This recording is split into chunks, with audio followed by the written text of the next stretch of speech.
সাম্প্রতি বছরগুলোতে বেড়েছে রাসেলস ভাইপারের উপদ্রব। বিষধর এই সাপটির দংশনে বিভিন্ন জেলায় মৃত্যুর খবরও পাওয়া যাচ্ছে। বিশেষ করে ক্ষেতের ফসল কাটতে গেলেই এই সাপের আক্রমণের শিকার হচ্ছেন চাষিরা।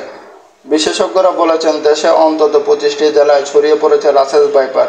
প্রায়শই এসব এলাকায় সাপের দংশনে মৃত্যুর খবর আসছে। চলতি বছর এই সাপের কামড়ে মারা গেছেন 10 জন। রাসেলস ভাইপার দেখতে অনেকটা অজগরের বাচ্চার মতো।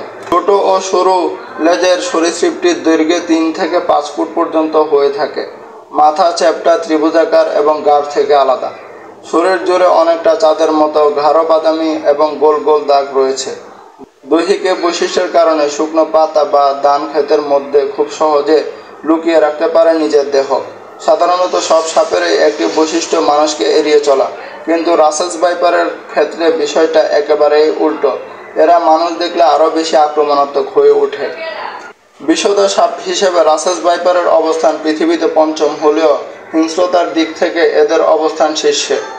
এদের হিংস্রতা এত বেশি যে 1 সেকেন্ড এরও কম সময়ে এরা ছোবল মারতে পারে।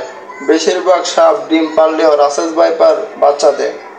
গর্ভধারণ শেষে স্ত্রী রাসেলস ভাইপার 30 থেকে 40টি পর্যন্ত বাচ্চা দেয়, তবে 80টিরও অধিক বাচ্চা দেওয়ার রেকর্ড রয়েছে। একদিকে উচ্চ প্রজনন ক্ষমতা, অপরদিকে বেজি, চিল সহ প্রকৃতি থেকে সাপের শত্রু বিলীন হয়ে যাওয়া। আবার ইঁদুর, ব্যাঙ ইত্যাদি রাসেলস ভাইপারের প্রিয় খাবার, যা ফসলের খেতে থাকে। এইসব জায়গায় সাপের খাবারের পর্যাপ্ত উপস্থিতি থাকায় বাড়ছে রাসেলস ভাইপার। এরা সাধারণত দিনের বেলায় অধিক সক্রিয় থাকে। এই সময়ে বেশিরভাগ মানুষকে আক্রমণ করে। এরা ঘন জঙ্গল এড়িয়ে চলে। সাধারণত ঘাসে ঢাকা খোলা মাঠ, ফসলি জমি ইত্যাদি জায়গায় এদের বিচরণ বেশি। রাসেলস ভাইপার কামড় দিলে কামড়ের জায়গায় প্রচণ্ড ব্যথা অনুভূত হয় এবং ফুলে যায়। কয়েক ঘন্টার মধ্যেই আশেপাশের জায়গাও ফুলে যায়। বিভিন্ন মেডিকেল জার্নাল থেকে জানা যায়, রাসেলস ভাইপারের কামড় দিলে 72 ঘন্টার মধ্যে রোগী মারা যায়। তবে বেশিরভাগ ক্ষেত্রে এই সময়সীমার মধ্যে যদি অ্যান্টিভেনম চিকিৎসা শুরু করা যায়, তবে রোগীর জীবন বাঁচানো সম্ভব। বিশ্ব স্বাস্থ্য সংস্থার প্রতিবেদন অনুযায়ী বাংলাদেশে অন্তত বছরে 5,80,000 মানুষকে সাপে কামড়ায়।